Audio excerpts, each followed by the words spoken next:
हाय trainees. आज के इस वीडियो में मैं आपके साथ हिंदी का सिलेबस डिस्कस करूंगी, वो भी क्लास 10 का। बहुत सारे बच्चे मुझे कमेंट करके यही कह रहे हैं कि मैम प्लीज हिंदी का सिलेबस भी हमारे साथ शेयर कीजिए। तो हिंदी एक्चुअली कई बच्चों ने कोर्स ए रखा हुआ है हिंदी में, कई बच्चों ने हिंदी कोर्स बी रखा हुआ है। तो आज के इस वीडियो में मैं हिंदी कोर्स ए का सिलेबस आपके साथ डिस्कस करूंगी और नेक्स्ट वीडियो बहुत जल्द आपके लिए लेके आऊंगी जिसमें हम हिंदी कोर्स बी का सिलेबस डिस्कस करेंगे। अब आज इस वीडियो में हिंदी कोर्स ए के सिलेबस के साथ साथ आपको उसका पेपर का पैटर्न भी पता चल जाएगा कि कौन सी बुक में से कितने नंबर ऑफ क्वेश्चंस आने वाले हैं और वो कितने कितने मार्क्स के आने वाले हैं, ग्रामर कितने मार्क्स की होगी और आपको बुक्स में से कौन से चैप्टर्स करने हैं, कौन से चैप्टर्स नहीं करने, ये मैं पूरा डिटेल में आज आपको बताने वाली हूँ। तो इसलिए वीडियो को अंत तक जरूर देखना, क्योंकि सिलेबस के साथ साथ आपको पेपर पैटर्न भी पता चल जाएगा। और टर्म 1 और टर्म 2 का सिलेबस दोनों का दोनों मैं आज इसी वीडियो में आपको बताने वाली हूँ। तो इससे पहले मैं मैथ्स की वीडियोस बना चुकी हूँ जिसमें मैंने मैथ्स के टर्म 1 और टर्म 2 का सिलेबस मार्क कराया। अगर आपने उस वीडियो को नहीं देखा तो लिंक आपको डिस्क्रिप्शन बॉक्स में मिल जाएंगे। मैथ्स के अलावा साइंस के ऊपर, सोशल साइंस के ऊपर, इंग्लिश के ऊपर, सभी सब्जेक्ट्स के ऊपर मैं वीडियो सिलेबस की बना चुकी हूँ। तो आप सबकी वीडियोज देख सकते हो अगर अभी तक आपने उन वीडियोज को नहीं देखा तो welcome to brainy training. My name is Sandeep Kaur. Let's get started to train our brain. आप यहाँ पे जो देख रहे हो ये क्लास 10th का सिलेबस है हिंदी का, हिंदी कोर्स ए का। तो जिन बच्चों ने हिंदी कोर्स ए रखा हुआ है सिर्फ वही बच्चे इस वीडियो को देखें। कोर्स बी के ऊपर वीडियो अलग से आएगी। हिंदी कोर्स ए और आज हम टर्म 1 और टर्म 2 दोनों के दोनों डिस्कस करने वाले हैं। तो यहाँ पे लिखा है सत्र 1, इसका मतलब है कि ये टर्म 1 का सिलेबस है। तो पहले हम टर्म 1 का डिस्कस करेंगे, उसके बाद टर्म 2 पे चलेंगे। तो यहाँ पे पहले पेपर पैटर्न है, तो आप लोग पेपर पैटर्न देख लो कि आपको किस तरह से पेपर आएगा। तो फर्स्ट ऑफ ऑल मैं आपको बता दूं कि जो टर्म 1 के क्वेश्चन होंगे वो सारे के सारे एमसीक्यू होंगे। एमसीक्यू मतलब मल्टीपल चॉइस क्वेश्चन होंगे। तो यहाँ पर आपको लिखना कुछ नहीं है, सिर्फ आपको answer, right answer tick mark करना है। ठीक है, तो क्वेश्चन नंबर 1 पे चलते हैं। अपठित गद्यांश। अब गद्यांश और काव्यांश दोनों के दोनों आपको आएंगे ए और बी पार्ट में। अ मतलब ए पार्ट है, बी मतलब ये बी पार्ट है। ठीक है, एक आपको अपठित गद्यांश आएगा, कहीं से भी आ सकता है, 150 to 200 वर्ड्स का होगा। इसमें गद्यांश के बाद आपको 5, जिसको हम लोग अनसीन पैसेज बोलते हैं। अनसीन पैसेज पता है ना सबको? ठीक है, तो अनसीन पैसेज आपको आएगा जिसमें से 5 आपको एमसीक्यूज पूछे जाएंगे और आपने पैराग्राफ को पढ़ के सारे 5 एमसीक्यूज में राइट आंसर्स को मार्क करना है। 5 मार्क्स ये हो गए, यहाँ पे मार्क्स लिखे हैं, ये टोटल मार्क्स लिखे हैं। उसके बाद बी पे आपको एक अपठित काव्यांश आएगा। काव्यांश क्या होता है? अनसीन लाइंस होती है, वो पोइम से ली गई होती है। तो किसी भी पोइम से लाइंस ले सकते हैं। 150 to 200 वर्ड्स में होगा ये भी। तो यहाँ पे ये भी 5 एमसीक्यूज आपको आएंगे। ठीक है, विकल्प सहित मतलब कि ऑप्शन सहित आपको आएंगे और यहाँ पे आपको ये भी 5 मार्क्स के आएंगे, मतलब 5 क्वेश्चन आएंगे, सारे के सारे 1 मार्क में होंगे। तो इसका मतलब ये जो फर्स्ट क्वेश्चन है ये टोटल आपको आएगा 10 मार्क्स का। क्लियर हो गया? अब चलते हैं क्वेश्चन नंबर 2 में। तो क्वेश्चन नंबर 2 व्याकरण। व्याकरण मींस की ग्रामर। अब आपको ग्रामर में कितने क्वेश्चंस पूछे जाएंगे? टोटल 20 क्वेश्चंस होंगे। तो टोटल 20 क्वेश्चन में से you have to attempt only 16 questions. आपको केवल 16 प्रश्नों के उत्तर देने होंगे। अब वो 16 प्रश्न के जो आपको उत्तर देने, सबके सब जो क्वेश्चन होंगे वो बहुविकल्पी प्रश्न होंगे। अब बहुविकल्पी मतलब होता है एमसीक्यूज, मल्टीपल चॉइस क्वेश्चन। बहु मतलब बहुत ज्यादा। ठीक है, अब ये 4 टॉपिक है जो सिर्फ और सिर्फ आपको ग्रामर में पढ़ने, इसके अलावा आपको और कोई टॉपिक नहीं करना। सब फर्स्ट टॉपिक है रचना के आधार पर वाक्य भेद, ये आपको 4 मार्क्स में आएगा, मतलब कि 4 क्वेश्चंस आपको आएंगे, सारे के सारे एमसीक्यू होंगे। ठीक है, और 4 मार्क्स इसके लगते हैं। वाच्य आपको करना है 4 अंक, ये भी 4 क्वेश्चंस होंगे, 4 मार्क्स इसके हो गए। पद परिचय आपको 4 अंक, मतलब ये भी 4 क्वेश्चन, 4 मार्क्स हो गए। रस टॉपिक है, रस है ग्रामर का टॉपिक, ये भी 4 अंक, ये भी 4 क्वेश्चंस, तो 4 मार्क्स। तो टोटल आपको ग्रामर कितने मार्क्स की आएगी? 16 मार्क्स की। देखो आपको सबसे फर्स्ट क्वेश्चन में गद्यांश और काव्यांश 2 आएंगे, 5-5 मार्क्स के, 5-5 क्वेश्चन दोनों में आएंगे, 10 क्वेश्चन होंगे, 10 क्वेश्चन के 10 मार्क हो गए। यहाँ पे आपको टोटल 20 क्वेश्चन आएंगे, चॉइस आएगी। तो आपको सिर्फ और सिर्फ 16 अटेम्प्ट करने हैं। 4 आप कोई भी यानी 4 आप छोड़ सकते हो। तो वहां पे जो 16 क्वेश्चन अटेम्प्ट करने वो सारे के सारे 1-1 मार्क के होंगे। तो 16 क्वेश्चन ये होंगे, ये सबके सब एमसीक्यू होंगे, आपको कुछ भी लिखने की जरूरत नहीं। तो स्टूडेंट्स वेकेशंस में आप गेम्स वगैरह तो खेलते ही होंगे, बट आपने कभी अपनी लाइफ में गेमिफाइड बैटल टेस्ट दिया है, जहां पर आप अपने दोस्तों के साथ लाइव कंपीट कर सकते हो, लाइव लीडर बोर्ड देख सकते हो और इतना ही नहीं, आप अपना लाइव रैंक भी चेक कर सकते हो। तो ये सब कुछ पॉसिबल है अनअकैडमी के कॉम्बैक्स से, जो कि इंडिया का बिगेस्ट फ्री स्कॉलरशिप टेस्ट है और आप जीत सकते हो स्कॉलरशिप वर्थ ₹1 करोड़। हाँ जी बच्चा लोग, ये टेस्ट बिल्कुल फ्री ऑफ कॉस्ट है और 30 क्वेश्चन पूछे जाएंगे 45 मिनट्स में। हिंदी इंग्लिश का टेस्ट होगा क्लास 9-10 के लिए। और स्पेशली बात यह है कि ये रेफरल कोड अगर आप यूज करेंगे SK33 लाइव तो आप इसमें फ्री में बिल्कुल एनरोल कर पाएंगे। टेस्ट होगा 11 AM 15 अगस्त को।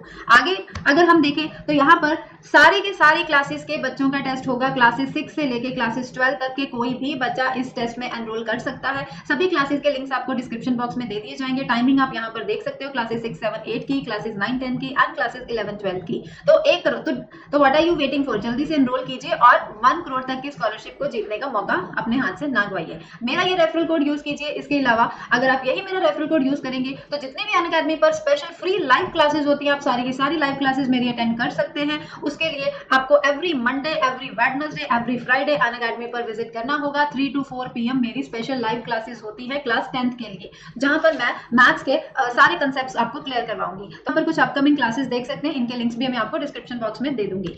तो जल्दी से अनअकैडमी ऐप को डाउनलोड कीजिए। और इसके अलावा अगर आप अनअकैडमी पर कोई भी पेड सब्सक्रिप्शन पाना चाहते हैं तो मेरे यही रेफरल कोड को यूज करके आप 10% डिस्काउंट भी पा सकते हैं। तो what are you waiting for, links given in the description box, just enrol now. आगे चलते हैं क्वेश्चन नंबर 3 पे। तो ये है पाठ्य पुस्तक। अब आपको क्लास 10th में हिंदी की 2 बुक्स लगी हुई है। एक लगी हुई है क्षितिज भाग 2, एक लगी है कृतिका भाग 2। क्षितिज भाग 2 आपको टर्म 1 में और टर्म 2 में दोनों में आने वाली है, लेकिन जो कृतिका है, कृतिका भाग 2 वाली बुक है, वो आपको सिर्फ और सिर्फ टर्म 2 में करनी है, उसको टर्म 1 में नहीं करना। तो आप उसको संभाल के रख ले, टर्म 2 में उसको ओपन कीजिएगा। अब सबसे पहले यहाँ पे जो ए पोर्शन होगा उसको कहते हैं गद्य खंड। अब गद्य खंड मतलब कि जो क्षितिज भाग 2 की आपकी बुक है उसमें कुछ चैप्टर्स होंगे। चैप्टर्स जो होते हैं पाठ, जिसको हम लोग पाठ कहते हैं, ठीक है, वो चैप्टर्स होंगे गद्य खंड में। 2 पार्ट्स में ये बुक को डिवाइड किया गया, गद्य खंड में और काव्य खंड में। काव्य खंड वो होती है जहां पे पोइम्स होती है। Is that clear? अब आपको गद्य खंड में क्या क्या करना है, किस तरह से क्वेश्चंस आएंगे। गद्य खंड के जो चैप्टर्स आपके सिलेबस में होंगे उन्हीं चैप्टर्स में से एक पैराग्राफ आएगा, आपको गद्यांश आएगा, जिसमें से 5 MCQs पूछे जाएंगे और वो 5 MCQs के आपको आंसर देने हैं, तो वो हो जाएगा 5 मार्क्स का। ठीक है, उसके बाद आपको उसी गद्य बुक खंड में से, उन्हीं चैप्टर्स में से कोई भी 2 अलग से 1-1 मार्क के क्वेश्चंस पूछे जाएंगे। अब वो कुछ भी पूछ सकते हैं, पूरे चैप्टर में से कुछ राइटर का नाम पूछ लिया, या उसमें कुछ अलंकार क्या होता है, उस चैप्टर में से अलंकार क्या है, या कुछ भी आपको इस तरह के क्वेश्चंस पूछ लिए जाएंगे। तो वो 2 क्वेश्चंस होंगे 2-2 मार्क्स के। मतलब कि ये गद्य खंड आपको टोटल 7 मार्क्स का आने वाला है। उसके बाद काव्य खंड भी आपको 7 मार्क्स का। 7 मार्क्स को किस तरह से डिवाइड किया गया है कि सबसे पहले जो कविता होगी उसमें काव्यांश, जो आपके सिलेबस में कविताएं होंगी, पोएम्स होंगी काव्य खंड में से, उसमें से काव्यांश एक डालेंगे और 5 MCQs क्वेश्चन पूछे जाएंगे। उन 5 के आपको आंसर देने, कोई भी चॉइस नहीं होगी यहाँ पे। और दूसरे हो गए 2 क्वेश्चंस आपको पोएम्स में से पूछे जाएंगे, 2 क्वेश्चंस के आपको आंसर देने, तो ये भी कुल मिला के 7 मार्क्स हो गए। तो इसका मतलब जो बुक में से आपको पूछा जाएगा वो टोटल 14 मार्क्स का पूछा जाएगा। तो यहाँ पे हम टोटल करते हैं। सबसे पहले यहाँ 10 मार्क्स बन गए, फिर यहाँ पे 16, यहाँ पे 14, तो इन सबका टोटल करें तो 40 मार्क्स बन गए। तो आपका टर्म 1 में 40 मार्क्स का एग्जाम होगा। और उसके बाद ये आंतरिक मूल्यांकन, इसका मतलब होता है इंटरनल असेसमेंट। तो इंटरनल असेसमेंट 10 मार्क्स की हो गई, तो ये टोटल कितने मार्क्स बन गए, 50 मार्क्स। क्लियर हो गया? अब इसके बिहाफ पे आपको इंटरनल असेसमेंट के मार्क्स मिलेंगे। आपको डिवीजन दी गई, आप ये खुद से देख सकते हो, ये इंटरनल असेसमेंट की। अब हम चलते हैं सिलेबस के ऊपर। अब ये आपके पास सिलेबस है, ठीक है। आपको एक ही बुक आनी है फर्स्ट टर्म में, वो आएगी क्षितिज भाग 2। तो वो बुक आप ओपन कर लीजिए। आपको मैं उस बुक का फ्रंट पेज दिखा देती हूँ। कुछ इस तरह से आपको वो फ्रंट पेज नजर आएगा क्षितिज भाग 2 का, ठीक है। इसमें अगर आप बुक को ओपन करें तो आपको इंडेक्स पेज ओपन करना। चलिए इंडेक्स पेज ओपन कीजिए, साथ साथ में मार्क करते जाइए जो भी आपके सिलेबस में है। तो ये देखिए विषय क्रम लिखा हुआ है, तो ये मैंने इंडेक्स पेज ओपन कर लिया है। अब साथ साथ में हम यहाँ पे देखते हैं कि आपके सिलेबस में क्या है। अब सबसे पहले अगर हम गद्य खंड देखें और यहाँ पे है काव्य खंड, तो आपकी बुक में सबसे पहले ये काव्य खंड आ रहा है। तो आपको क्या करना है, काव्य खंड में आपको सूरदास पद को टिक कर ले और तुलसीदास, राम लक्ष्मण, परशुराम, संवाद, इनको आप टिक कर ले। तो ये फर्स्ट हो गया सूरदास, इसको टिक मार्क कर ले, ठीक है। ये मैंने डायरेक्ट अपने गूगल क्रोम में से निकाला, तो मैंने इसको डाउनलोड नहीं किया, इसलिए यहाँ पे मेरा पेन नहीं चल सकता। लेकिन आप लोग, मैं आपको इंडेक्स दिखा के मार्क करवा रही हूँ ताकि आप मार्क कर लो। एक इसको टिक कर लो फर्स्ट को, और दूसरा तुलसीदास, ये राम लक्ष्मण नीचे लिखा हुआ, इसको टिक कर लो। फर्स्ट 2 पॉइंट्स ये आपको टर्म 1 में आने वाली है। उसके बाद यहाँ पे हम गद्य खंड में देखें तो नेताजी का चश्मा एक चैप्टर फर्स्ट टर्म में आएगा, और बाल गोविंद भगत, ये आपको फर्स्ट टर्म में आएगा, 2 चैप्टर्स आपको आएंगे। तो इसी के नीचे अगर हम चलें तो नीचे ये गद्य खंड है नेक्स्ट पेज पे। तो गद्य खंड में आपको यहाँ पे देखिए चैप्टर नंबर 10 लिखा हुआ नेताजी का चश्मा, ये आएगा फर्स्ट टर्म में, और आएगा बाल गोविंद भगत, ये आएगा 11 चैप्टर फर्स्ट टर्म में। तो 2 चैप्टर्स ये गद्य खंड के हो गए और 2 चैप्टर आपको काव्य खंड के हो गए। मार्क कर लिए ना आपने बुक पे। चलो अब हम चलते हैं टर्म 2 पे। ये टर्म 1 आपका डिस्कस कर लिया हमने, अब हम टर्म 2 पे चलते हैं। तो जैसे आपको मैंने बताया कि टर्म 1 आपका सारे का सारा एमसीक्यू होगा, लेकिन यहाँ पे जो टर्म 2 है ये एमसीक्यू नहीं है, ये आपको सब्जेक्टिव आना है। ठीक है, तो सब्जेक्टिव में आपको जो भी करना है रिटन क्वेश्चन आंसर, सबके आपको रिटन आंसर्स देने हैं, लेटर आएगी आपको, ऐसे आएगा, वो सब कुछ आपको टर्म 2 में आने वाला है, सत्र 2 में। तो यहाँ पे आपको दोनों बुक्स में आएंगे चैप्टर, क्षितिज भाग 2 में भी और कृतिका भाग 2 में भी आएंगे। अब सबसे पहले देखने आपको क्वेश्चन पेपर में सबसे पहले क्या आएगा, गद्य खंड में से। तो उसमें जो सिलेबस में चैप्टर्स होंगे आपको उसके आधार से, ठीक है, 4 क्वेश्चंस आपको पूछे जाएंगे, सारे के सारे 2-2 मार्क्स के होंगे। मतलब कि आपको 4 क्वेश्चंस आएंगे 2 मार्क्स ईच। तो ये कितने मार्क्स इसके बन गए, 8 मार्क्स। उसके बाद काव्य खंड में आए तो काव्य खंड में 3 क्वेश्चंस आपको पूछे जाएंगे, 3 क्वेश्चंस आएंगे और वो भी 2 मार्क्स होंगे सारे। तो इनको मल्टीप्लाई करो तो ये 6 मार्क्स बन गए। उसके बाद कृतिका भाग में से भी 2 क्वेश्चंस आपको पूछे जाएंगे, तो 2 क्वेश्चंस हो गए कितने मार्क्स के, 3 मार्क्स के, तो ये भी 6 मार्क्स। इसका मतलब कि जो आपकी एनसीईआरटी की बुक्स हैं हिंदी की 2, क्षितिज भाग 2 एंड कृतिका भाग 2, तो टोटल टर्म 2 में उसमें से 20 मार्क्स का पेपर आएगा। ठीक है, 20 मार्क्स का ये हो गया। 20 मार्क्स को आपकी राइटिंग आएगी, जिसको हम लेखन बोल देते हैं। ठीक है, क्योंकि ग्रामर आपको यहाँ पे टर्म 2 में नहीं आने वाली, ग्रामर सारी की सारी टर्म 1 में दे दी गई है, वो सारी की सारी एमसीक्यू आएगी। आपको यहाँ पे टर्म 2 में लेखन मतलब कि रिटन पोर्शन जो भी है वो सारा सब्जेक्टिव आपको टर्म 2 में आने वाला है। पहले आपको ये समझ में आ गया कि गद्य खंड में जितने भी आपके सिलेबस में चैप्टर्स होंगे उसमें से 4 क्वेश्चन आएंगे, सारे के सारे 2-2 मार्क्स के, 8 मार्क्स ये हो गए। फिर 3 क्वेश्चन आपको पूछे जाएंगे काव्य खंड में से, 2 मार्क्स के होंगे, वो भी 6 मार्क्स इसके हो गए। और 2 क्वेश्चन आपको पूछे जाएंगे कृतिका भाग 2 में से। आगे वो कौन कौन से चैप्टर्स आपको टर्म 2 में करने में आगे मार्क करवा रही हूँ। अब लेखन में आपको क्या करना है, 5 मार्क के आपको क्या 3 ऐसे टॉपिक्स दिए जाएंगे जिसको हम ऐसे बोल देते हैं। ठीक है, उनमें से एनी वन आपको अटेम्प्ट करना है किसी एक विषय पे, तो वो होगा 5 मार्क्स और आपको 150 वर्ड्स उसके ऊपर लिखने हैं। उसके बाद बी पार्ट में आपको आएगा लेटर आएगी, एक औपचारिक एक अनौपचारिक। उन दोनों में से आपको एक लेटर करनी है, नियरली आप 120 वर्ड्स तक लिख सकते हो, ये भी होगी 5 मार्क्स की। सी पार्ट में आपको क्या आएगा, संबोधित 2 विज्ञापनों, हाँ 2 विज्ञापन मतलब कि 2 एडवर्टाइजमेंट्स आपको 50-50 वर्ड्स के लिखने हैं। तो दोनों एडवर्टाइजमेंट 2.5 मार्क्स 2.5 मार्क्स के होंगे, तो टोटल ये 5 मार्क्स हो गए। 2 एडवर्टाइजमेंट, 2 विज्ञापन मतलब 2 एडवर्टाइजमेंट्स आपको बनानी होंगी। उसके बाद संदेश लेखन जिसको हम मैसेज राइटिंग बोल देते हैं, तो ये आपको टोटल 40 वर्ड्स में मैसेज राइटिंग लिखना होता है, ये भी 2.5 मार्क्स का एक होगा, तो 2 आपको करने हैं, तो ये भी 5 मार्क्स में आएंगे। तो टोटल ये कितने हो गए 20। अब 20 आपको बुक में से आ गए, जो आपकी 2 बुक्स लगी हुई है, और 20 ये राइटिंग में हो गया। 20 + 20 40 मार्क्स ये, और आंतरिक मूल्यांकन जिसको हम इंटरनल असेसमेंट कहते हैं, तो ये आपको 10 मार्क्स की ये लगेगी, तो 40 + 10 टोटल बन गए 50। अब आगे इसको डिवाइड इतने मार्क्स में 3 2 2 3 में गया, आप ये खुद पढ़ सकते हो। अब हम चलते हैं कि आपको कौन कौन से चैप्टर्स करने हैं। सबसे पहले हम देखेंगे क्षितिज भाग 2 वाली बुक को। अब क्षितिज भाग 2 में काव्य खंड है सबसे पहले, तो काव्य खंड में आपको एक तो सूर्यकांत त्रिपाठी निराला उसको टिक करना, एक ऋतुराज कन्यादान को टिक करना। तो यहाँ पे ये है काव्य खंड। अब ये चैप्टर नंबर 1 और 2 हमने टर्म 1 के लिए मार्क किया था। यहाँ पे आ जाओ चैप्टर नंबर 5 सूर्यकांत त्रिपाठी निराला, ये टर्म 2 के लिए है। और यहाँ पे नीचे है ये चैप्टर नंबर 8 ऋतुराज कन्यादान, जिसको ये चैप्टर नंबर 8 टर्म 2 के लिए है। इसका मतलब 3rd पे क्रॉस लगा दो, 4 पे क्रॉस लगा दो, 6 पे क्रॉस लगा दो, 7 पे भी क्रॉस लगा दो, 9 पे भी क्रॉस लगा दो, ये कोई नहीं आपको करनी,